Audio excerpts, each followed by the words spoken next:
Quero saudar você que me acompanha todos os dias no Santo do Dia. Hoje, o dia 11 de junho, a igreja celebra a festa do apóstolo São Barnabé. Barnabé, ele era natural de Chipre. Sabe-se que seus pais eram judeus gregos de Chipre e que seu nome original era José. Era descendente da tribo de Levi e sobrinho de Maria, a mãe de João Marcos, autor do segundo evangelho. Portanto, Barnabé, ele era primo de São Marcos. Sabemos que Marcos era discípulo de Pedro. Essa proximidade com os apóstolos e evangelistas certamente influenciou a vida de Barnabé. O evangelista Lucas menciona Barnabé como um homem bom. Ele possuía uma área de terras na ilha de Chipre, porém, depois de sua adesão total a Jesus Cristo, ele vendeu tudo e entregou o dinheiro aos líderes da igreja em Jerusalém. Por causa disso, os apóstolos lhe deram um nome novo, Barnabé. São Lucas, em Atos dos Apóstolos 4,36, dá o significado do nome Barnabé, que significa filho da consolação ou filho da exortação.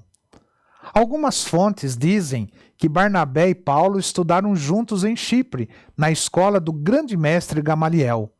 Quando Paulo voltou a Jerusalém, após converter-se, foi Barnabé que o apresentou aos apóstolos. Um detalhe do livro dos Atos dos Apóstolos muitas vezes passa despercebido. Barnabé é citado antes de Paulo quando a dupla é mencionada. Barnabé e Paulo, diz os Atos dos Apóstolos. Ambos são denominados apóstolos. Esse detalhe mostra a importância de Barnabé no início do cristianismo. Além disso, Barnabé é mencionado entre os 72 discípulos enviados pelo próprio Jesus a pregar pela Palestina.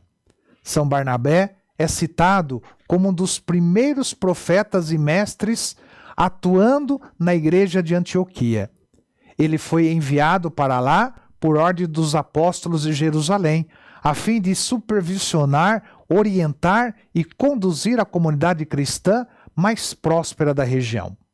Porém, o trabalho era tanto que ele foi buscar seu amigo Paulo em Tarso, para que esse o ajudasse. Os dois trabalharam juntos durante 1 ano e meio na Antioquia. Depois disso, foram para Jerusalém, levando uma importante ajuda financeira dos cristãos de Antioquia para os irmãos pobres de Jerusalém. Depois disso, Barnabé e Paulo foram enviados em missão pela Ásia Menor.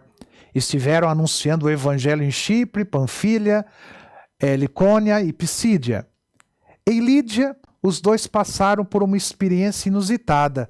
Por causa do dom da palavra e dos milagres, começaram a ser considerados como 2 deuses gregos, Hermes Paulo e Zeus Barnabé.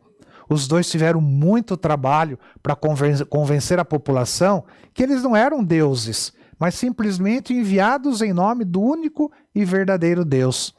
Barnabé e Paulo estiveram presentes na reunião dos apóstolos, que ficou conhecida como Concílio de Jerusalém. A decisão mais importante tomada nesse concílio, certamente por influência de Barnabé e de Paulo, foi a de que os gentios, ou seja, os não-judeus, conhecidos também como pagãos, poderiam abraçar a fé em Jesus Cristo e serem batizados.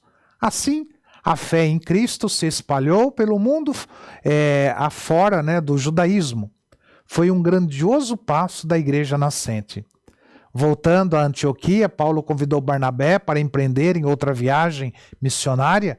Barnabé quis levar seu primo Marcos, Paulo, porém, não concordou. Por isso, Barnabé e Paulo se separaram e seguiram rotas geográficas diferentes.